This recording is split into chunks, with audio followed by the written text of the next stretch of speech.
ต้นสีมาโพธิยักษ์ทางเดินมา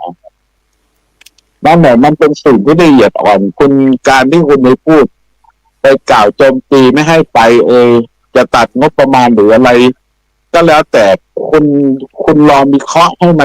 มันชัดกว่านี้ก่อนไหมที่คุณจะพูดเนี่ยคุณพูดอย่างนั้นเหมือนไปเอาความสนุกมาจากไหนมาพูดแต่คุณไม่ได้เข้ามาศึกษาหลักของพระพุทธศาสนาก่อนแล้วก็ไปซะก่อนแล้วก็รอไปทำอะไรดูที่นั่นไปปฏิบัติดูอะไรที่นั่นคุณจะเข้าใจจริงว่าที่พระคุณเจ้าท่านมาเนี่ยท่านมาที่นี่ท่านได้อะไรกันท่านมาที่ตรงนี้เนี่ยท่านมีความภูมิใจที่จะเดินหน้าในการเผยแผ่พระพุทธศาสนาก็ดีในการที่จะรักษาศรัทธาญาติโยมที่อยู่ในคุณงามก็ดีมันเป็นโอสถที่ดีที่สุดที่พระคุณเจ้าท่านไปมันเป็นยาใจที่ดีเป็นทิพย์โอสถที่หาที่ไหนไม่ได้เป็นแรงกระตุ้นให้ท่านที่เดินหน้าเผยแผ่คำสั่งสอนและอยู่กับศรัทธาญาติโยมไม่ใช่ว่าอยู่ๆคุณอยากจะตัดคุณก็คิดว่าจะตัดไปเลยคุณอยากจะทำอะไรก็ทำแต่คุณเคยปรึกษาประชาชนไหมคุณเป็นตัวแทนเข้าไปคุณเคยถามพระสงฆ์องค์เจ้าไหมว่าเงินที่ได้นะมันเยอะขนาดนั้นเลยหรือมันทำให้ประเทศชาติล่มจมขนาดนั้นเลยหรือคุณก็ต้องพิจารณาให้มันชัดกว่านี้หน่อยไหมถ้าคุณจะเป็นสสหรือว่าอะไรก็แล้วแต่ถ้าคุณจะเอาเรื่องนี้ไปพูดเพื่อหาเสียงก็ดีเพื่อมามันสนุกคุณก็ดีแต่บางครั้งมันเป็นการบั่นทอนอะไรบางสิ่งบางอย่างที่คุณกำลังก้าวล่วงในศาสนาอยู่นะคุณต้องคิดให้มันดีกว่านี้ก่อนที่คุณจะไปอภิปรายในสภาก็ดีเป็นสภาที่ทรงเกียรติแต่ทำให้เกียรตินั้นได้ค่าลงไปมากตามที่ผมฟังนะคุณเป็นคนมีเกียรติแต่คุณไปทำลายเกียรติของตัวเองคุณบอกว่าคุณเป็นผู้สูงศักดิ์แต่คุณไม่มีศักดิ์ศรีอะไรเลยถ้าดูแล้วคุณมีวุฒิการคุณมียบัตรควรรู้ไปประกาศคุณเป็นผู้นำของประชาชนได้แต่วุฒิการเป็นของคุณนั้นมันไม่ได้มีค่าเลยเพราะว่าอะไรคุณไม่มีหลักในการที่จะเป็นผู้นำหลักในการที่จะเป็นผู้อภิปรายที่ดีแต่คุณทำทุกวิถีทางเพื่อจะโจมตีคนนั้นโจมตีคนนี้มันไม่ใช่หลักของผู้บริหารมันไม่ใช่หลักของสสคุณเข้าไปคุณไม่เคยทำประโยชน์ที่ให้มันเกิดประโยชน์จริงๆกับประชาชนคุณกลับไปทำร้ายประชาชนคุณไม่ใช่สสที่ดีหรอกถ้าดูตามบริบทที่ผมดูในคลิปที่ส่งมานะคุณต้องดูว่าคุณเข้าไปนะอันไหนที่จะขอให้ประชาชนก็ดีอันไหนที่จะขอให้กับศาสนาก็ดีหรืออันไหนที่จะรักษาสถาบันก็ดีคุณต้องดูก่อนว่าคุณเข้าไปเนี่ย3 อย่างพื้นฐานเนี่ยคุณทำได้ไหมอย่างสถาบันศาสนาเป็นสถาบันที่ละเอียดอ่อนไม่ว่าศาสนาไหนเขาจะมีความศรัทธาของเขาไม่ว่าจะเป็นศาสนาคริสต์หรืออิสลามอย่าไปก้าวล่วงเขาเพราะว่าเขามีมหาเถรหรือว่ามีองค์จุฬามนตรีหรือว่าองค์กรต่างๆนี่เขาดูแลของเขาคุณแค่เข้าไปเสริมแต่คุณก็บอกว่าคุณเข้าไปพูดเพื่อกระตุ้นแต่การกระตุ้นของคุณเนี่ยมันเป็นการทอนอะไรหลายๆอย่างในจิตใจผู้ศรัทธานิกชนเดี๋ยวสักวันหนึ่งผมว่าถ้าคุณพูดอย่างนี้คุณจะไม่มีที่อยู่นะครับไปเพราะว่าศาสนามันเป็นเรื่องละเอียดอ่อนโดยเฉพาะพระคุณเจ้าที่โดนคัดไปเป็นตัวแทนของพระคุณเจ้าหลายๆลูกที่ใช้งบประมาณของแผ่นดินหรือว่าของรัฐบาลไปมันก็ไม่ได้เสียหายเพราะคนพุทธทุกคนก็อยากให้พระคุณเจ้าไปเพราะว่าการไปมันต้องใช้ปัจจัยหลายอย่างพระคุณเจ้าบางรูปท่านก็ไม่ได้มีปัจจัยแต่เมื่อโดนคัดชื่อไปหรือว่าโดนเชิญไปท่านก็เป็นเกียรติของท่านที่ได้ไปสถานที่แห่งนั้นสักครั้งหนึ่งในชีวิตที่ท่านเกิดมาได้ไปตามรอยของพ่อได้ไปกราบดินแดนของพ่อได้ไปเห็นพ่อที่อยู่ที่อาศัยและก็ที่ตาย ของพ่อที่อยู่ตรงนี้ถึงจะอยู่ดันใจได้มาเยี่ยมพ่อแค่ครั้งหนึ่งมันก็เป็นความสุขของท่านนี่คือความละเอียดอ่อนของพุทธศาสนาคุณอย่าไปพูดเพื่อความสนุกสนานเอามันคุณต้องดูให้มันดีๆแล้วก็เรื่องเงินนี้แยกพักอีกอย่างที่พระอาจารย์ท่านพระครูท่านกล่าวแค่ค่ารถไปโรงพยาบาลเนี่ยมันก็หมดแล้ว1,800เนี่ยแค่เดินไปไม่เท่าไหร่เนี่ยมันก็หมดแล้วไปไหนจะต้องมาใช้จ่ายซื้อของในวัดอีกเดือนนึงยังไม่พอเลยถึงบอกว่ากินฟรีอยู่ฟรีก็จริงอยู่แต่บางส่วนน่ะมันไม่ได้ฟรีเสมอไปนะอย่าพูดเอามันเลยผมว่านะการพูดนะคุณต้องพูดในหลักความเป็นจริงนะถ้าพูดสนุกสนานเพื่อเอามันเนี่ยมันพูดได้แต่ถ้ามีคนไปวิจารณ์คุณไปว่าคุณก็ไม่พอใจเพราะสิ่งที่คุณพูดมันไม่ถูกเขาก็จริงต้องว่าคุณแต่ถ้าคุณไปสัมผัสพักหนุ่มเงินน้อยหลวงตาที่อยู่บ้านนอกจริงๆเนี่ยเขาก็ไม่ได้มีอะไรจะฉันแบบดีที่สุดเนี่ยบางทีได้ข้าวกับเกลือกับน้ำพริกหรือว่ากับผักแต่ท่านก็อยู่ด้วยศรัทธาของญาติโยมก็อยู่กันไปแล้วเงินแค่800เนี่ยบางครั้งบางคราวออกมาข้างนอกมาซื้อยาก็เท่าไหร่อีกยาหนุนไปค่าของยามีหมู่บ้านมี20 หลังชาวบ้านก็ไม่ได้มีเงินอะไรมากมายแต่ถ้าได้ใส่เงินตรงนี้บางทีก็ต้องซื้อของซื้อขนมมาให้เด็กด้วยครับท่านอย่าพูดเอามันเลยท่านต้องไปดูพื้นที่จริงพระแต่ละรูปละองค์บางรูปท่านก็ลำบากจริงๆแต่ท่านก็อยู่ได้ท่านก็ไม่บ่นไม่อะไรแต่ท่านก็อยู่กับชาวบ้านไปแต่คุณไปเห็นแค่อยู่ในตัวเมืองที่มันใหญ่ๆอย่างนี้คุณก็จะมาตีเหมารวมรอบนอกชายขอบมันไม่ได้ท่านต้องออกมาดูในความเป็นจริงของสังคมท่านอย่าพูดเอามันเลยไปเนี่ยว่าเงิน1,800อย่างนั้นอย่างนี้ถ้ามันตั้งแบบรัฐบาลจริงๆเข้ามาดูแลจริงๆเอาไหมถ้าที่เป็นเจ้าคณะตำบลหรือว่าเป็นกำนันเป็นเจ้าวาดในชุมชนตั้งเงินเดือนมาว่ากันเลยนะคนเท่าไหร่10,000หรือ20,000คุณก็อยากจะก้าวไก่นักจะเข้ามาเอาแล้วก็ให้พ่อไปลงการเมืองด้วยให้เล่นการเมืองด้วยคุณจะยอมไหมถ้าคุณจะเอาอย่างนั้นอย่างเจ้าคณะจังหวัดเจ้าคณะภาคก็ว่ากันมาเลยมาเงินเดือนเหมือนรัฐมนตรีเลยว่ากันมาเลยแต่ท่านก็ไม่ได้เท่าไหร่แต่บางทีกิจกรรมต่างๆในวัดบางทีท่านก็ต้องเอาเงินส่วนตัวของท่านแต่บางครั้งบางคราวก็มีศรัทธามาท่านก็เอาเงินตัวนี้มาบูรณาวัดท่านมันต้องมองในมุมที่มันกว้างกว่านี้หน่อยผมว่านะอันนี้อย่ามองมุมแคบเกินไปนะการวิจารณ์ได้ตัดงบได้นะคุณแค่เอาประเด็นนี้มาพูดมาอธิบายเพื่อดูดีเพื่อมีอะไรอยากพูดในสภาแต่ในความเป็นจริงนะผมว่าคุณไร้สาระมากเลยนะที่คุณไปพูดในสภาที่ทรงเกียรติในมุมมองของผมนะแต่ผมก็ไม่ได้ว่าใครนะคุณทำให้เกียรติของคุณมันด้อยเกียรติแล้วก็ไร้ขึ้นเกียรติของคุณมากคุณแทบจะไม่มีเกียรติศักดิ์ศรีเลยไม่สมกับที่คุณเข้ามาบอกว่าจะรับใช้ประเทศชาติและประชาชนเงินนิยพัฒน์ของพระคุณเจ้าหลวงที่ท่านพระครูท่านก็พูดไปแล้วเมื่อกี้ว่ามันเป็นเงินแค่น้อยนิดที่พระเจ้าอยู่หัวท่านทรงพระกรุณาแจกจ่ายเป็นการถวายข้าวพระทหารกับพระต่างๆบางครั้งบางคราวพระบางรูปท่านก็เอามาซื้อของซื้ออะไรแต่บิณฑบาตมันก็พอได้กินได้ฉันทุกวันนี้มันก็ไม่ถึงกับลำบากมากแต่บางวัดมันก็ยังลำบากก็ยังมีอยู่นะครับมันไม่ใช่ว่าจะสบายไปหมดท่านก็ต้องเอาเงินนี้บางครั้งบางคราวก็มาซื้อกับข้าวกับปลาให้พระสงฆ์เนรอยู่ก็ยังมีอยู่แต่ถ้าคุณอยากรู้มาเดี๋ยวผมจะพาไปที่ไหนถ้าคุณอยากทำข้อสงสัยว่าผมมาพูดแบบไม่มีหลักฐานมาหาผมครับเดี๋ยวผมจะพาไปผมกลับไปประเทศไทยก็ได้ครับ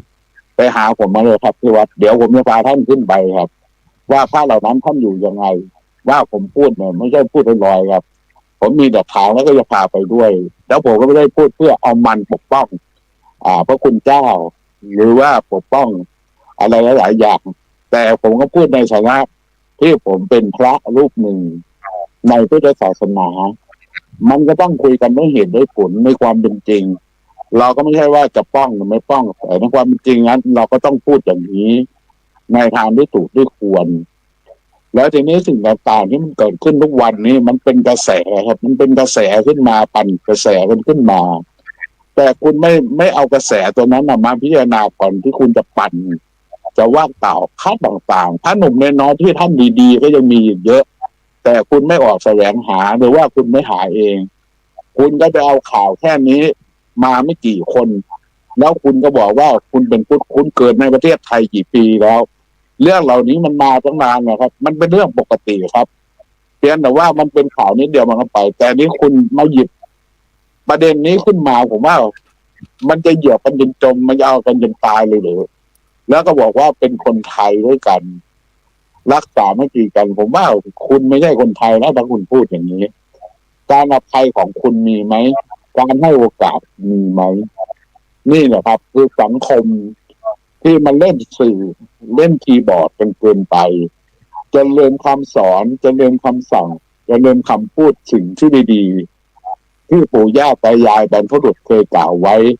แม้แต่พระพุทธศาสนาเคยสั่งสอนไว้คุณลืมหมดเลยคุณไปเอาความคิดเหล่านี้มาจากไหนคุณลืมรากเหง้าของความเป็นไทยจริยธรรมคุณธรรมศีลธรรมที่อยู่คู่ประเทศไทยจึงเกิดเป็นวัฒนธรรมขึ้นมาแล้วหรือคุณไปอยู่ที่ประเทศอื่นไปเกิดที่ประเทศอื่นแล้วเข้ามาที่เมืองไทยเลยแต่แรกว่าจิตสำนึกของคุณมันไม่มีแล้วถ้าคุณไปพูดอย่างนั้นคุณต้องดูว่าแต่ละที่แต่ละท้องถิ่นเขามีวัฒนธรรมของเขามีประเพณีของเขาแล้วคุณจะไปโจมตีไม่ได้ดังนั้นวันนี้ผมก็ไม่อยากจะกล่าวยาวมากกว่านี้มันจะกินเวลาอาจารย์ท่านอื่นก็ขอให้ท่านกิตติพงศ์ก็สรุปเนื้อหาอีกครั้งหนึ่งนะครับไปก็เดี๋ยวผมขอสำน้ำแป๊บหนึ่งนะครับไปนะครับเดี๋ยวผมขอสำน้ำแป๊บหนึ่งนะครับได้เลยเดี๋ยวท่านจะกิตติพงศ์ช่วยสรุปนะเพราะว่าเดี๋ยวผมขอสำน้ำแป๊บหนึ่งครับพอดีว่าที่ท่านในเรื่องของการไปประเทศอินเดียประเด็นที่ท่านพูดในเรื่องของนิตยพัฒน์ก็เป็นสิ่งที่ญาติโยมสาธุชนทั้งหลายก็ต้อง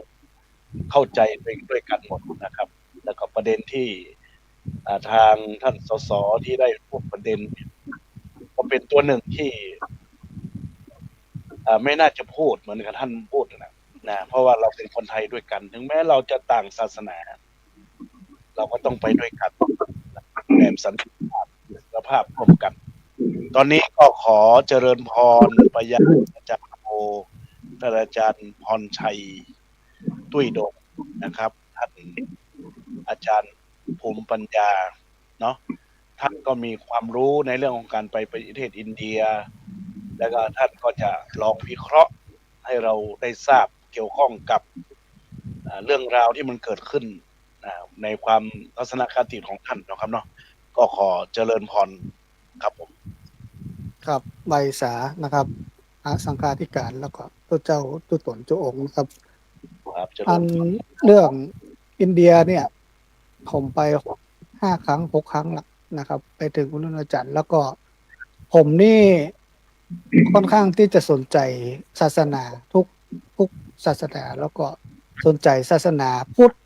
ในอุษาคเนย์ทั้งหมดดังนั้นจะหูฮีดทุกเผ่าทุกชนชาตินะครับแล้วผมก็อาจจะสมัยเมื่อ20 ปีก่อนอาจจะมีหัวแนวคิดแปลกๆก็คือว่าเราเป็นคนไทยแต่เราบ่รู้จักภาษาไทยอันนี้เนี่ยมันเป็นจุดเริ่มต้นของการศึกษาชาติพันธุ์ในกลุ่มอุษาคเนย์ประเด็นแรกที่ผมจะอู้ถึงเนี่ยเรื่องสสเนี่ยนะครับที่เปิ้นอู้มานะเปิ้นอาจจะเป็นศาสนิกอื่นก็ได้1นะครับคือเปิ้นบ่ฮู้เลยเปิ้นบ่ฮู้เรื่องพุทธศาสนาเลยถึงเปิ้นบอกว่าเปิ้นฮู้แต่เปิ้นบ่ฮู้เพราะหยังถ้าคนรู้เนี่ยเปิ้นจะอู้น้อยคนง่าวจะอู้นักนะครับ สังเกตเลยว่าคนง่าวเนี่ยเป็นจงนักเพราะอย่างหนึ่ง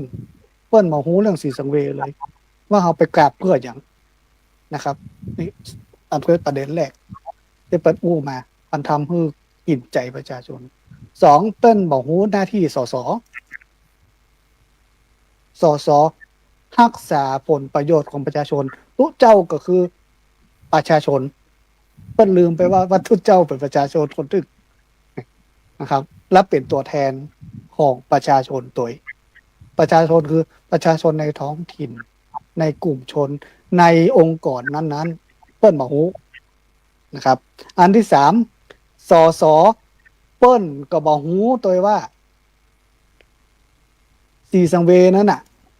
มันไปง่ายหรือว่าไปยากจะไปลืมนะครับถ้าสอบเป็นหูแต่น่ะเพิ่นจะต้องหูแล้วว่าตุเจ้าจะไปสีสังเวต้องไปขออนุญาตกี่ขั้นตอนคนบ้านนี่ง่ายนะครับไปนี้เรียบร้อยนะครับบักเกินเดือนได้ไปละตุเจ้า2 เดือนยังบ่ได้ยังบ่มีไผเซ็นฮื้อเตื้อนั่นหรอครับไปยากนะครับเตื้อเป็น3-4 เดือนพุ่นนะครับกว่าจะไปเข้าคณะตำบลเจ้าคณะอำเภอลงไปจนถึงภาคกลางพุ่นนะครับบ่ใช่แค่จบที่นี่นะครับเพราะศรัทธาญาติโยมเขาต้องรู้นะครับว่าตุเจ้าไปยากขนาดบ่ใช่ทำเรื่องแค่เดือนเดียวนะครับดังนั้นเนี่ยการที่จะไปเนี่ยไปแล้วเพื่อหยังไปสีสังเวยแล้วเพื่อหยังเพราะตุเจ้าก็เหมือนศาสนิกอื่นที่ต้องการไปหาบรมครูตัวเองสสเปิ้ลก็คงจะลืมว่าเปิ้ลก็ไปหาจุดต้นเงาของเปิ้ลว่าที่เปิ้ลศักดิ์สิทธิ์ของเปิ้ลเนี่ยเปิ้ลก็ไปปีจาดหนึ่งเปิ้ลขอไปครั้งหนึ่งแล้วเปิ้ลก็ใจงบของรัฐบาลตัวเปิ้ลอาจจะลืมไปว่าเปิ้ลก็เคยใจงบตัวนี้แล้วหำอย่างหนึ่งที่สสคนนี้ลืมไปถามว่าตุ๊เจ้าไปเนี่ยหยังไปทำอะไรที่สีสังเวก็ถามว่าแล้วสสไปดูงานต่างประเทศเพื่ออะไรจัดงบไปน่ะประชาชนได้อย่างกลับมาแล้วผลสำลิดคืออะไรนะครับถ้าเปิ้ลตอบได้เปิ้ลก็จะต้องรู้ว่าศาสนาพุทธเนี่ยและพระสังฆาธิการที่เปิ้ลไปเพื่ออะไรอย่างแสดงเปิ้ลมาได้มาถามศาสนิกของบ้านเฮาคือศาสนิกของศาสนาพุทธเปิ้ลมาถามเปิ้ลหันแต่ว่าเปิ้ลหันแค่ปกหนังสือแล้วก็เปิ้ลก็ตีเข้าไปเลยว่าปกหนังสือเนี่ยบดีมันน่าอ่านบ่ต้องอ่านแต่เปิ้ลบ่เคยเปิดอ่านเลยดังนั้นสสคนนี้ก็ถึงว่าผมถึงฟันธงว่าบ่มีวุฒิภาวะผู้นำฟันธงได้เลยบ่มีวุฒิภาวะเพราะผู้นำที่แต่จะต้องมองทั้งลบทั้งดีทั้งเสริมแต่นี่เปิ้ลตัดออกแต่จะตัดก็บ่มีปัญหาหยังนะครับเพราะว่าญาติโยมเปิ้ลก็ตึงให้ฮือเฮาไปอยู่แล้วเพราะว่าภาษีส่วนใหญ่90กว่าเปอร์เซ็นต์เนี่ยเป็นศาสนาพุทธแล้วที่น่าอินดูเปิ้ลอย่างหนึ่งก็คือว่าเปิ้ลก็บ่เคยไปสีสังเวยเลยแต่เปิ้ลอธิบายมาเป็นฉากตุเจ้าเฮาไปสีสังเวยเนี่ยนะครับบ่ได้ไปไหว้อิฐไหว้ผุนไหว้เรื่องหยังบ่มีคนเหงาในประเทศไทยที่ไหนแล้วครับไปไหว้อิฐไหว้ผุนบ่มีแต่ทุกคนมีรูปพ่อรูปแม่ตัวเก่ามีรูปศาสดาของตัวเก่าติดฝาเฮาไหว้กระจกก็ว่าไหว้กระดาษไหว้อะไรอย่างศาสนาอื่นก็เนี่ยอย่างเดียวกันไหว้เครื่องประหารไหว้อักษรบางตัวที่เป็นตัวแทนตกลงไหว้อะไรอย่างกันแน่ทุกคนก็บอกว่าไหว้ศาสดาของตัวเก่านั่นแหละมันก็อย่างเดียวกันนะครับเมื่อเฮาศาสดาเฮาเนี่ยเป็นบรมครูของเฮาเนี่ยของศาสนาพุทธเฮาจะไหว้ในสิ่งนี้เนี่ยมันเป็นเรื่องที่ผิด มากเหรอศาสนิกอื่นมองว่าเป็นพิษเรื่องพิษนักขนาดเลยกะทั้งที่ตัวเก่ากับจีเปิ้ลหนึ่งนิ้วแล้วก็เข้าตัวเก่า4 นิ้วนี่ผมก็มาเข้าใจในตรรกะของผู้นำสสหมู่นี้มีเงินเดือนกินนะครับ ทุกคนนะครับ ที่เป็นสสหลายคนมีคนใจอยู่ในบ้านตัวเองรับจ้างเดือน10,000เดือน6,000 7,000แต่ตุ๊เจ้าดูแลทั้งวัดแล้วก็ลูกไผ่ก็บอกว่าตัวได้เงินอยู่1,800เดือดร้อนกันเห็นกันตายถ้ามันมีความสุขนักผมว่าทุกวันเนี่ยวัดจะต้องมีตุ๊เจ้านักแต่ทำไมน้อยไปติดตุ๊เจ้าบ้านเฮาบ่ได้นักนะครับตอนนี้เจียงตุงก็เกิดปัญหาบ่มีคนบวชเมืองยองก็เกิดปัญหาบ่มีคนบวชแล้วเอาการเมืองเอาอาณาจักรไปยุ่งกับพุทธจักรแหมซึ่งสมัยครูบาศรีวิจัยเพิ่นก็บอกว่าถ้าอาณาจักรเข้ามาปกครองพุทธจักรบ่ใดจะมีบางอย่างจะมีบางอันที่จะทำพุทธเจ้าบ่ค่อยบวชนั่นมันก็แปลคนศีล5บ่ครบมาปกครองคนศีล127นี่ครับบัดเดียวคฤหัสถ์มาสอนธรรมนักหนาป่าป้านก็เพราะหยังนะครับและหำอย่างหนึ่งอันสุดท้ายแต่เปิ้นบ่เข้าใจก็คือ ถ้าเป็นหลงป่าแล้วมีเข้าสักลิตรหนึ่งแต่เข้าในลิตรนั้นเนี่ยมีบะหินบะทรายอยู่13 เม็ดแต่เปิ้นกลับวัดไทยขว้างแต่เตอะก็ไปกรีดคราบหน้าซึ่งก็ยังบ่รู้ว่าคราบหน้ามันเป็นจะไดคนมีปัญญาเปิ้นก็จะเก็บบะหินเก็บทรายนั้นออกเหียแล้วก็คัดแล้วก็เข้างามๆไว้หุงกินไว้สืบต่อแต่ปัญญาเปิ้นเป็นแค่ว่า13 เม็ดนั่นน่ะ13 เม็ดนั่นน่ะบดีมันเป็นทรายกินบ่ได้ก็เทขว้างหมดอันนี้คือปัญญาคนที่ควรจะเป็นผู้นำเฮาก็อันนี้แต่ผมมองแล้วว่าเฮ้ยปัญญาแต่อี้ก็ใครปกครองคนอื่นนะครับประเด็นสุดท้ายที่ผมจะอู้ฟังครับแต่ส่วนเรื่องสีสังเวยเนี่ยก็เดี๋ยวก็อู้คำกรรมครับครับอนุโมทนาขอบคุณกับท่านอาจารย์อาจารย์พรชัยตุ้ยดงเนาะก็ได้อย่างเนอศรัทธาญาติโยมท่านผู้ฟังที่อยู่ทางบ้านอยู่ในขณะนี้นะครับเป็นมุมมองทัศนคติที่เป็นเรื่องที่เกิดขึ้นเพราะว่าเจ้าพูดของเฮาก็จะอ่านไลน์อ่าน Facebook ตัวตามเพิ่นตัวตามเขาด้วยหมู่เรื่องของเราอย่างนั้นนะตั้งห้องกับเจ้าพูดที่เพิ่นเข้าใจเพิ่นก็จะคอมเมนต์ไปในทางพลังบวกนะเพราะฉะนั้นท่านอาจารย์ทั้ง3รูปก็ได้ชี้แจงหลายๆอย่างหลายๆประการเนาะเพราะฉะนั้นในโอกาสการที่เราจะเหลือเพียง9 นาทีก็จะได้ขอแบ่งเนาะแบ่งคนละ2 นาทีเนอะคนละ2 นาทีเกินไปบอกแล้วนะบอกพอนะไว้ยังดีได้คนละ2 นาทีก็ยังดีก็ยังดีแค่มากก็เอาข้อ2นี่เป็นเรื่องเพราะว่าคุณช้างคุณนางพระเนาะคุณช้างคุณนางพระทีนี้ช้างคุณนางพระ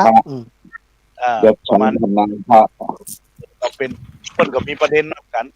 นะตะกี้ตามหลักแล้วจะต้องอู้เรื่องประเด็นนิติพัฒน์พอดีท่านพระครูสถิตตั้งประเด็นก่อนก็เป็นอย่างครับจะอู้เรื่องนี้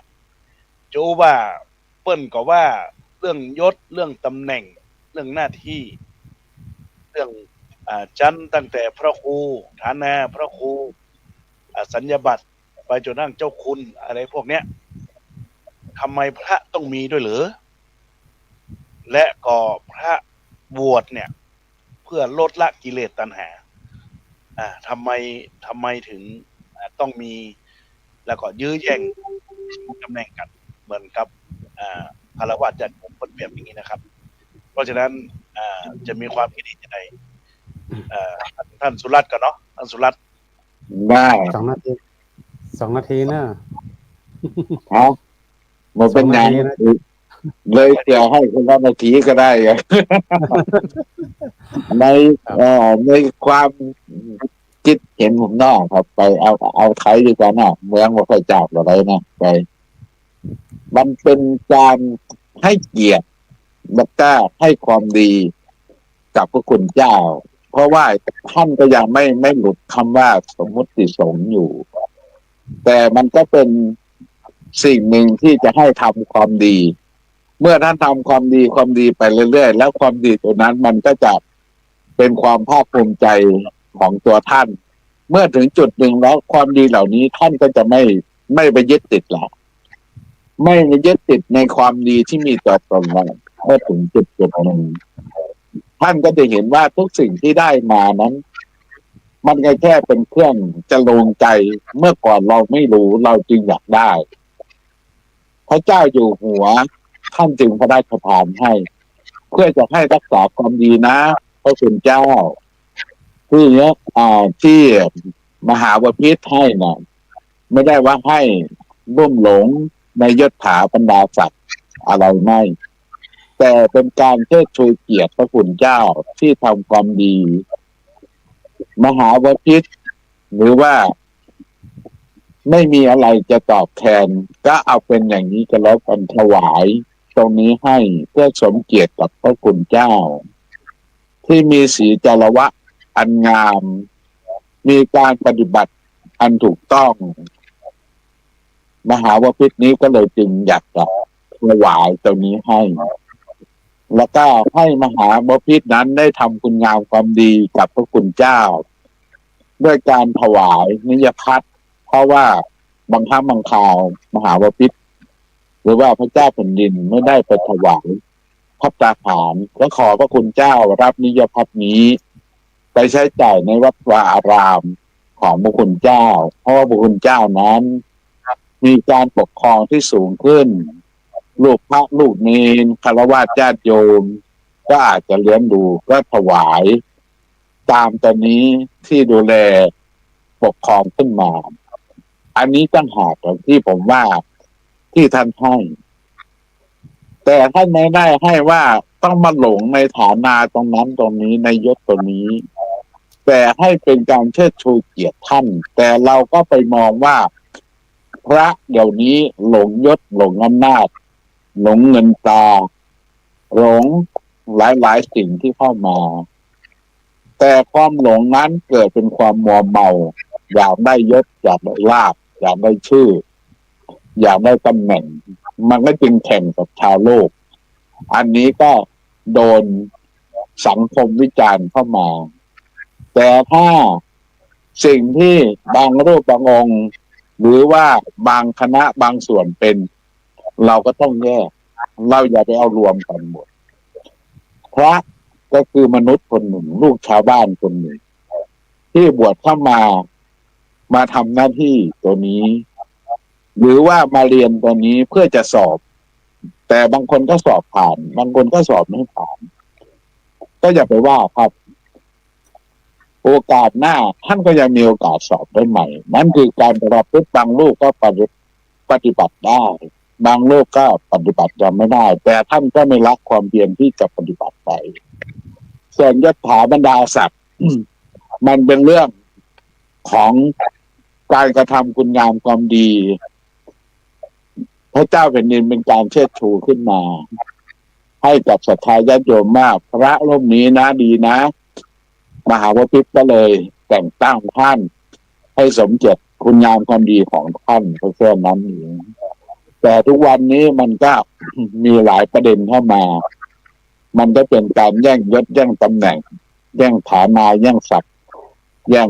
อะไรขึ้นมามันก็เลยถูกวิจารณ์ขึ้นมาด้วยแต่ถ้าเราเข้ามาศึกษาดีๆนั้นมันเป็นเรื่องปกติเพราะว่าพระรูปไหนที่ท่านทำงานพระผู้หลักผู้ใหญ่ท่านเห็นท่านจะให้แต่ถามว่ามีการยกเลิกได้ไหมก็แล้วแต่พระไม่ได้มีปัญหาท่านอยากยกเลิกไม่มียศถาบรรดา ศักดิ์หรือว่าบรรดาตำแหน่งอะไรถ้าก็ไม่ได้ไปคัดค้านก็แล้วแต่คนที่จะยกเลิกนั่นคือต้องประชุมกันมหาเถรไม่ประชุมกันไหมแล้วก็ผู้อุปถัมภ์ค้ำจุนศาสนานั้นคือพระมหากษัตริย์ก็ต้องมากล่าวมาคุยกันเพราะว่าสมัยก่อนมันก็ยังไม่มีเพิ่งมามีในช่วงราชการที่3ที่ 4ที่มีการแต่งตั้งเชิดชูเกียรติพระคุณเจ้าขึ้นมาแต่ถ้าพระมหากษัตริย์ท่านอยากจะยกเลิกท่านก็จะยกเลิกแต่ในความเป็นจริงแล้วท่านก็ไม่รู้จะยกเลิกหรือไม่เราไม่สามารถไปก้าวล่วงได้แต่ท่านก็ให้เกียรติเพราะว่าท่านก็นับถือพระพุทธศาสนานับถือพระคุณเจ้ามันเป็นการเชิดชูเกียรติแต่คนที่มองก็ไปมองพระต่างๆนานาว่าแย่งยศแย่งลาภแย่งฐานะแย่งศักดิ์แย่งอะไรกันก็แล้วแต่จะว่าไปแต่ถ้าคุณเข้าไปจริงๆคนที่จะได้เนี่ยต้องคนที่ทำงานสนองกับพระผู้หลักผู้ใหญ่จริงๆท่านก็จึงให้เป็นขวัญกำลังใจเพราะว่าพระเหล่านั้นไม่ใช่อรหันต์ครับเป็นสมณสงฆ์ท่านก็เลยให้กำลังใจพระหนุ่มเนนน้อยให้มียศถาบรรดาศักดิ์หรือว่าฐานาอะไรนะครับไปเพื่อท่านจะได้ทำงานอย่างท่านประหลัดจิตรพงษ์ท่านเอามาทำไมแล้วใครให้ท่านอย่างอาจารย์พระครูหลวงพี่พระครูที่นั่งเอามาทำไมเนี่ยเอามาเพื่ออะไรล่ะเพราะอะไรครับเพราะเขาให้ท่านในการทำงานท่านเสียสละท่านทำงานแล้วก็ผู้หลักผู้ใหญ่เห็นท่านเอาความดีตัวนี้ไปนะผมว่าท่านทำงานเพื่อพุทธศาสนาน่าจะให้ท่านนะให้กำลังใจท่านแล้วให้ท่านมีกำลังใจเผยแพร่พุทธศาสนาสิ่งนี้ต่างหากแหละครับที่ท่านให้ครับแต่เราไปมองประเด็นต่างๆนานาไปวิพากษ์วิจารณ์โดยคุณไม่เข้ามาถึงจริงๆเข้ามาอยู่กับพุทธศาสนาจริงที่ท่านได้มานะครับไปท่านได้มาด้วยความสามารถครับไปด้วยการทำงานเสียสละช่วยเหลือประชาชนแม้แต่พระพุทธศาสนาให้ศรัทธาญาติโยมเนี่ยเข้ามาศึกษาดีๆก่อนให้มาถึงคำว่าพุทธะดิ่งๆก่อนให้มาถึงคำว่าละเอียดแล้วค่อยไปละเอียดก่อนไอ้ที่หยาบควรทิ้งได้ก็ทิ้งไปแล้วมาสัมผัสพระคุณเจ้าจริงๆแล้วก็จะเข้าใจว่าท่านทำเพื่อพระพุทธศาสนาสิ่งนี้ผู้หลักผู้ใหญ่เห็นสมควรแล้วจึงให้เชิดชูเกียรติท่านให้กำลังใจของท่านเพื่อท่านจะได้มีแรงพึ่งสู้กับอุปสรรคหรือว่าสิ่งต่างๆที่ท่านกำลังเจออยู่ในการเผยแพร่พุทธศาสนาสิ่งเหล่านี้ต่างหากนะครับ เป็นสิ่งที่ผู้หลักผู้ใหญ่ท่านเห็นท่านจึงให้ไม่ใช่ว่าท่านให้ไปไม่มีเหตุผลขอให้ศรัทธาญาติโยมช่วยกันเข้ามาดูมาพิจารณาก่อนนะก่อนที่จะว่าพระคุณเจ้าเพราะว่าพระคุณเจ้านั้นท่านก็มีหัวใจท่านก็ยังเป็นสมมติสงฆ์อยู่ท่านก็มีความรู้สึกน้อยอกน้อยใจหรือว่ามีความคิดอะไรหลายๆอย่างที่ดีที่งามแต่ศรัทธาญาติโยมไม่เคยเข้ามาถามมาคุยกับท่านส่วนท้ายที่สุดนี้ผมก็กินเวลามาพอสมควรนะจะให้อาจารย์พวกครูต่อผมกินเวลาไปครึ่งนาทีไว้เนี่ยผมบอกแล้วอย่าได้พูดแล้วมันจะยาวเอาครับขอโยนให้ท่านกินเดี๋ยวพงต่อครับผมคิดว่าขอเวลาได้เนาะเอาครับทีนี้ในส่วนของต่อไปในเรื่องของขุนช้างขุนนางพระเนาะประเด็นที่ท่านดร.สุรัตน์ผู้ได้เข้าใจเต็มที่ครับยกช้างขุนนางพระครับมันมาคู่กันครับใช่แล้วท่านพระคุณเหยียบนาพญาเหยียบเมืองมีความคิดเห็นอะไรครับที่เปิดจะยกเลิกกับสำหรับผมนี่ก็ความจริงท่านอาจารย์ดร.เพิ่นก็ได้ไปละเอียดแล้วนะครับแต่ผมในส่วนหนึ่งผมอยากจะเสริมหรือว่าอาจจะแสดงความคิดเห็นนิดนึงว่าผมคิดว่าเฮาบ่อยู่ในสถานะไหนเนาะบ่จะเป็นคนไทยเหมือนกันหมดบ่จะนับถือศาสนาไหนนะครับผมเองเนี่ยได้ไปสัมผัสกับศาสนาหลายๆศาสนานั่งอู้กันเนี่ยสิ่งที่สำคัญที่สุดนะครับก็คือว่าเฮาต้องให้เกียรติกันครับนะเฮาจะนับถือศาสนาหยังก็แล้วแต่ครับในประเทศไทยเนี่ยนะเฮาก็ต้องให้เกียรติกันนะเคารพศาสนาซึ่งกันและกันเฮาบ่ก้าวล่วงเรื่องศาสนานะครับ ก็จะเป็นสิ่งที่เฮาจะอยู่ด้วยกันได้มันมีความสุขเนาะมันม่วนกว่านะครับ แล้วก็เรื่องของประเด็นที่ผ่านมาเนี่ย ผมก็อยากจะให้ว่าถ้ามันเป็นไปได้นะครับ เรื่องของศาสนากับการเมืองเนี่ยผมอยากให้แยกกันเลยนะครับ เพราะว่าพุทธศาสนาเขาก็มีการ ครับอืม ลำดับการปกครองชัดเจนอยู่แล้วครับ อย่างที่ยศถาบรรดศักดิ์ที่เขาอู้กันเนี่ย ก็คือมันมีตั้งแต่สมัยพุทธกาลนะครับเนาะก็เป็นการให้รางวัลยิติหลวงพ่อบุญวานั่นแหละครับ ก็เป็นธรรมดาครับเนาะตำแหน่งอย่างต่างๆ ก็มีการปกครองเป็นขั้นตอนอยู่แล้ว แต่ผมว่าถ้ามันก็หลวงพ่อครูบาศรีวิจัยเปิ่นได้กล่าวไว้อย่างที่โยมว่าตะกี้นะครับว่า ถ้าการเมืองเข้ามาปกครองมาได้ก็ปกครองพระสงฆ์มาได้ก็จะมีปัญหานะครับเนาะนั่นผมก็อยากฝากทิ้งท้ายด้วยครับเดี๋ยวจะกินเวลาเปิ่นเมือนไปนะครับว่า อยากจะให้คนไทยเอาทุกคนนะครับพอจะเป็นชาวพุทธหรือว่าเป็นศาสนาอื่นก็แล้วแต่เฮาเป็นคนไทยด้วยกันเนี่ยนะเฮาอยู่ในสถานะใดก็แล้วแต่นะครับเฮาต้องให้เกียรติซึ่งกันและกันเคารพซึ่งกันและกัน การคิดหรือว่าการอู้กันจานี่มันก็ไปตามบทบาทหน้าที่ แต่สุดท้ายแล้วเฮาก็ต้องสร้างความรักความสามัคคีให้มันเกิดขึ้นในประเทศชาติบ้านเมืองเฮาครับก็คงจะขอฝากไว้เพียงแต่นี้ครับท่านอาจารย์ครับผม ครับอนุโมทนาขอบคุณนะครับนี่เป็นประเด็นที่ท่านพระครูสถิตธรรมาวิพัฒน์เป็นผู้สรุปประเด็นเดี๋ยวนี้เราสามารถที่จะอู้ต่อได้นะครับ ในเวลาสักประมาณสัก 5-6 นาทีจะได้ขอเจริญพรทางท่านอาจารย์โอนะครับท่านอาจารย์ปัญชัยคุยดงผู้ที่มีความรู้ภูมิธรรมเรื่องของพุทธศาสนาและเป็นผู้นับถือพุทธศาสนาเกี่ยวข้องกับเรื่องยศถาบรรดาศักดิ์คุณช้างคุณนาคนะในโอกาสนี้ได้ผู้ประเด็นนะครับที่เปิ้นว่าเพิ่นจะยกเลิกนี่นะครับเนาะก็ขอเจริญพรครับครับในประเด็นนี้นะครับถ้ามองเป็นเรื่องการปกครองเนี่ย คือเราต้องย้อนไปถึงสมัยอยุธยาที่เปิ้นพยายามที่จะทำการปกครองระหว่างพุทธจักรกับอาณาจักรแต่มาชัดเจนในช่วงรัชกาลที่4เนื่องจากเรามีลำดับการปกครองนะครับลำดับการปกครองแบบคฤหัสถ์ผู้เจ้าจะไปถืออย่างอื่นก็บ่ได้นะครับ เพราะว่ามันก็เป็นวัตถุอนามาตเขาจะมาใส่เครื่องราชเนี่ยครับความเห็นเขาก็เยี่ยมเปิงนะครับ ดังนั้นเนี่ยมันก็ต้องมีอย่างว่าครับมีพัดยศนะครับ มีพัดยศมีตำแหน่งพระครูอย่างต่างๆ ซึ่งมันอาจจะมีหีดพามเข้ามานะครับ มีชั้นเทพชั้นพรหมเนี่ยก็ว่า ถ้าบัดใส่จังอี้นะครับ เพราะว่าอย่างทศคนนี้อาจจะคือผมมองว่าเปิ้นหมอหูอย่างเลยที่เปิ้นอู้เนี่ยคือเปิ้นหมอหูอย่างเลยนะครับเขาไม่รู้อะไรเลยนะครับ เพราะว่ามันเป็นดุลพินิจหรือพระวินิจฉัยของพระเจ้าอยู่หัวที่เปิ้นพระราชาคือพระเจ้าสสเป็นคนฮื้อนะครับนะเปิ้นก็บ่เข้าใจนะครับ แล้วเปิ้นแต่งตั้งเพื่ออย่างเพื่อปกครองคณะสงฆ์แทนพระเจ้าอยู่หัวโดยสนองนะครับนะโดยสนองไผพระสังฆราชเฮาในฐานะตุเจ้าที่เปิ้นสังฆราชาทั้งหลายเนี่ยเปิ้นว่าปัจจัยไปรับใจพระราชานะครับ คือไปรับใจพระสังฆราชซึ่งพระสังฆราชก็มีนโยบายมาแต่ละอย่างดังนั้นก็ต้องมีการปกครองให้ชัดเจนก็เหมือนทางโลกมีปอดหลวงก็กำนันผู้ใหญ่บ้านนายอำเภอนะครับเปิ้นก็บ่เข้าใจแต่ที่จริงเฮามีการปกครองแบบตุ๊เจ้าเนี่ยมันมาเมินแล้วแต่สมัยพุทธกาลเฮาถือตา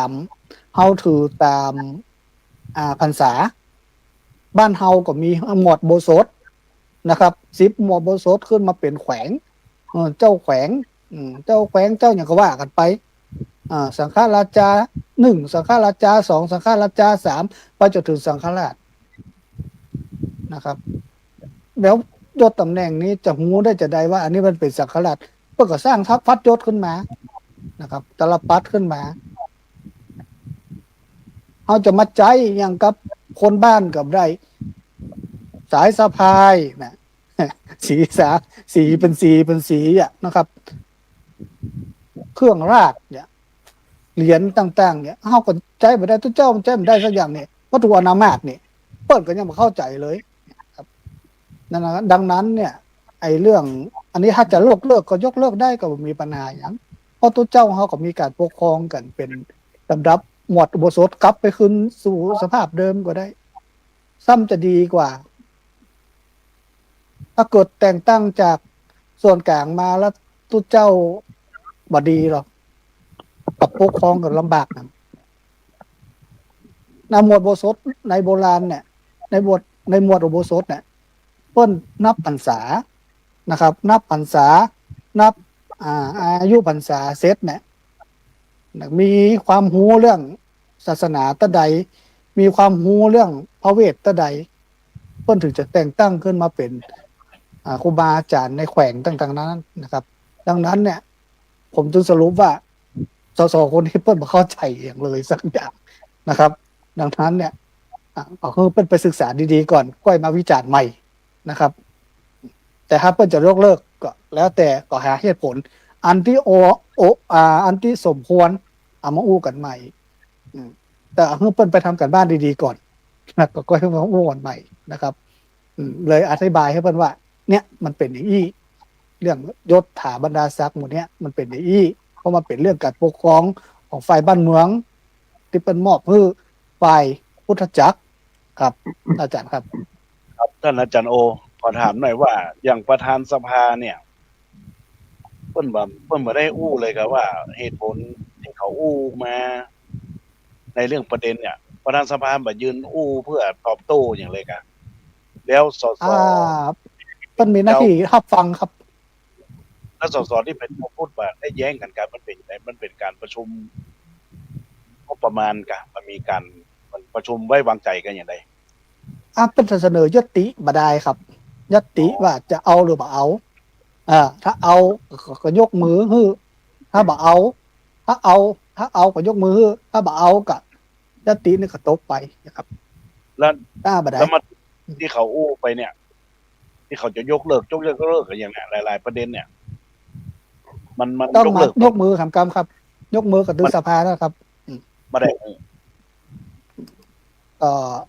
ถ้าเป็นบันทึกการประชุมเสร็จแล้วก็เสนอเข้าวุฒิสภาแล้วก็ก้อยว่ากันทำกรรมแล้วเปิดสภาบันใดก็ยกมือกันหรือวันยกมือวันนั้นแล้วก็มุก็เพราะว่าเขาไม่ได้พอขอเสริมครับหนึ่งนะไปเนี่ยตามที่ผมจะดูเอา1 นาทีก็ได้เอา59 วิก็ได้ตามที่ผมจะดูนะแล้วก็ผมตั้งข้อสังเกตนะผมว่า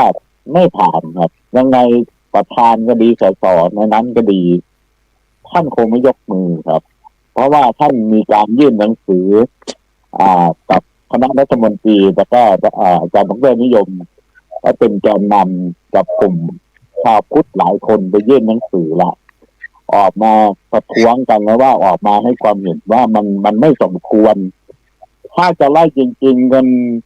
ทุกบาททุกสตางค์ที่เสียให้พระคุณเจ้าเนี่ยมันเป็นภาษีจากการซื้อของตั้งแต่เขาเรียกว่าเป็นแวกเป็นเปอร์เซ็นต์เป็นอะไรนะแต่ก็ชาวพุทธอีกส่วนหนึ่งเขาก็ไม่ยอมครับเพราะเขาจึงไปยื่นหนังสือแล้วผมเห็นไปยื่นหนังสือยื่นอะไรอย่างที่อาจารย์ว่าถ้ารอมติในที่ประชุมอีกครั้งหนึ่งจะผ่านไม่ผ่านผมว่าไม่น่าจะให้ผ่านครับเพราะว่ามันเป็นเรื่องของชาวพุทธที่มีส่วนมากที่ต้องการให้พระคุณเจ้าไปที่แห่งพระพุทธศาสนากำเนิดขึ้นอยากให้ไปเป็นตัวแทนของชาวบ้านแล้วก็เอาสิ่งที่ไปเจอเนี่ยมันเล่ากับชาวบ้านและหลายคนที่ท่านไม่ได้ไปให้พระคุณเจ้าเป็นตัวแทนแล้วก็มาเล่าแล้วก็นำภาพเหล่านั้นให้กับชาวบ้านนี่เราสอนหลายคนเขาก็เห็นด้วยที่พระคุณเจ้าไปเอาหลักฐานอาจจะเป็นรูปถ่ายก็จริงตัวท่านไปก็จริงแต่ท่านสามารถเอาสิ่งที่ท่านไปเจอนะ มาเผยแพร่กับชาวบ้านได้แล้วชาวบ้านหนึ่งหมู่บ้านเนี่ยอาจจะ100 200หรือ300เนี่ยมันก็เป็นการกระจายนี่คือมุมมองสสหลายๆคนนะที่เขาเห็นอย่างควรว่าไม่น่าตัดงบประมาณแต่อยู่ๆจะไปแจกอังเปากันบอกว่าเอาไปเท่านี้นะแล้วตัดผมเห็นว่ามันไม่ผ่านหรอกถ้าผ่านเนี่ยปัญหาเกิดแน่ครับ แล้วก็เรื่องให้ไปถอด ยศถาบรรดาศักดิ์ของบ้านอย่างนั้นอย่างนี้มันก็เป็นความคิดอีกเรื่องหนึ่งในการปกครองที่อาจารย์ท่านกล่าวไว้นะมันมีพระธรรมวินัยอยู่แล้วแล้วก็มีความเป็นอาวุโสพันเตในการปกครองเพียงแต่ว่าเราให้มันรัดกุมให้แน่นขึ้นมาอีกให้ดีขึ้นมาหนึ่งจึงมีพรบคณะสงฆ์ขึ้นมาช่วยอีกทีของพระธรรมวินัยครับแต่ทีนี้เมื่อพรบสงฆ์เกิดขึ้นแล้วเห็นเป็นช่องว่างช่องโหว่ที่พุทธทางราชอาณาจักรจะเข้ามาแทรกแซงเขาจึงเอากฎหมายบ้านเมืองตีเข้ามาเป็นการมามั่วในการปกครองสอดแทรกใส่เข้าไปวรรคนั้นวรรคนี้ของพรบคณะสงฆ์แก้ไขแล้วแก้ไขอีกแต่ที่จริงพรบคณะสงฆ์เนี่ยที่ท่านตั้งขึ้นมาสมัยของพระสมณเจ้าเพื่อต้องการให้พระธรรมวินัยเข้มแข็งขึ้นมาอีกจึงมีพรบคณะสงฆ์ขึ้นมาแล้วให้แยกคณะสงฆ์ในการปกครองเห็นชัดขึ้นมาอีกนี่แหละครับผมก็ขอเอาแค่นี้ก่อนนะเดี๋ยวจะกินเวลาไปมากกว่านี้กินเวลามันไม่เหมือนกินข้าวครับ กินข้าวมันอิ่มอย่างกินเวลามันไม่อิ่มครับมันไปเรื่อยๆครับท่านเวลากินเดี๋ยวผมก็มีคนสรุปต่อกันเลยมีโอกาสถ้าเดี๋ยวเราก็ค่อยคุยเรื่องนี้ให้มัน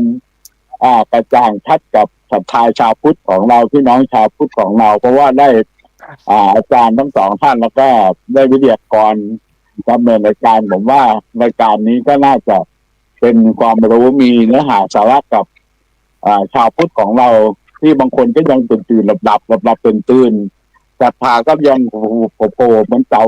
กดหัวหรือว่าเต่ายืดหัวแต่ทีนี้เราก็ไม่ได้ไปว่าผู้หนึ่งผู้ใดแต่เราก็อุปมาหัวไม้ให้ท่านฟังถ้าเป็นพุทธแท้พุทธจริง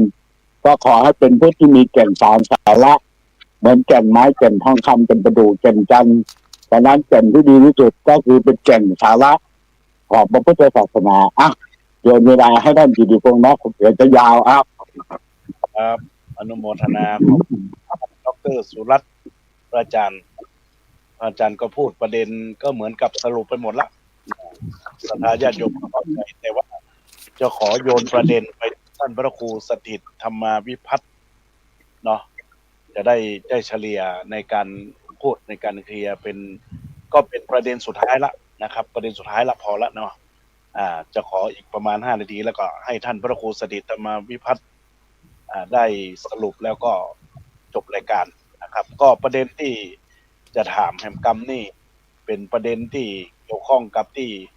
ต่อเนื่องจากเรื่องยศถาบรรดาศักดิ์เรื่องตำแหน่งหน้าที่เนาะในฐานะที่ท่านพระครูสถิตธรรมาวิพัฒน์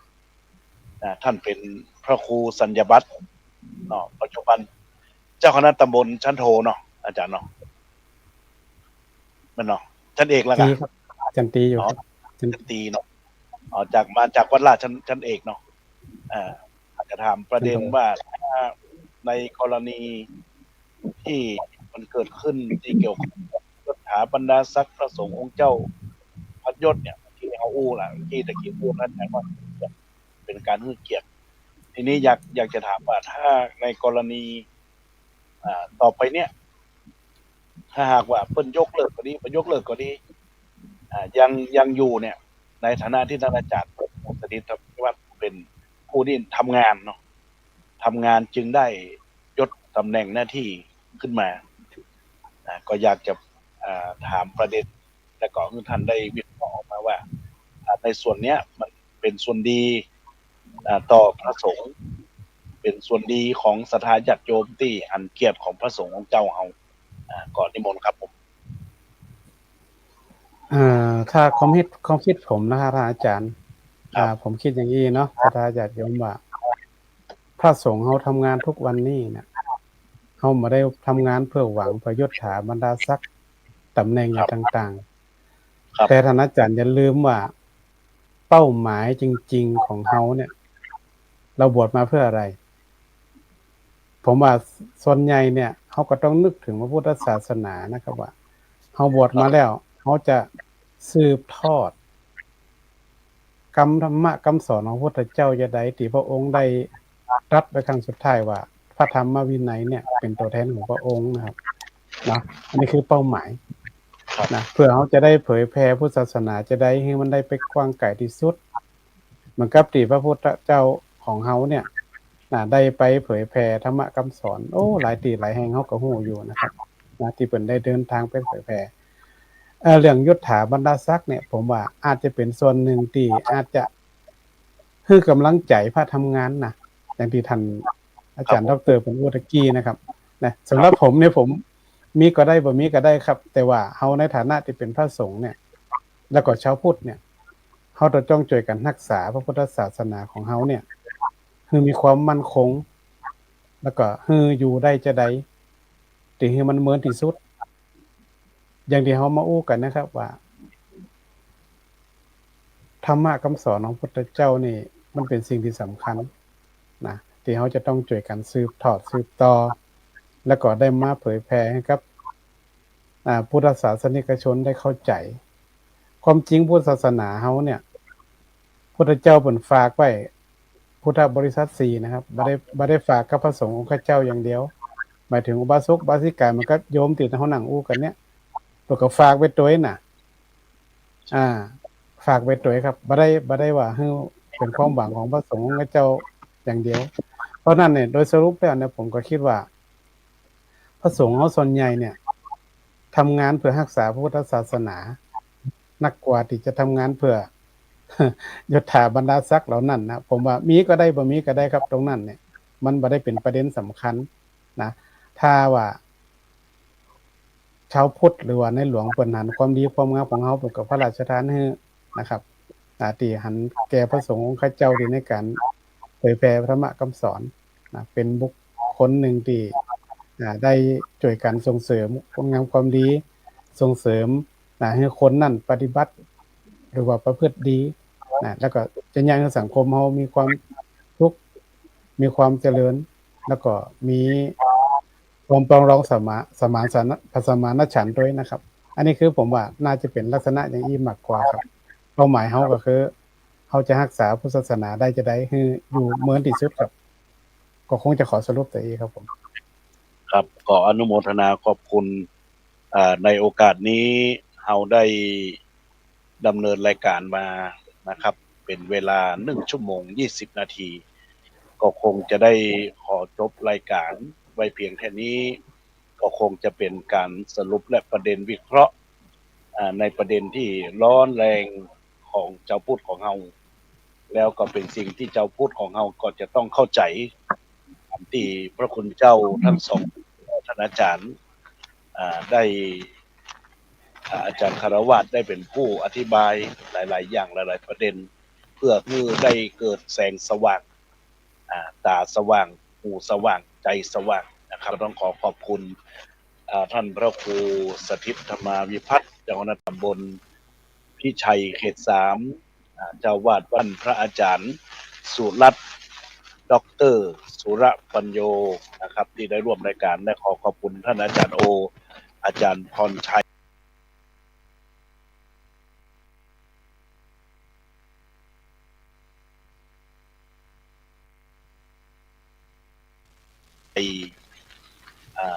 ตุ้ยดงนะครับได้เป็นผู้ดำเนินรายการร่วมกัน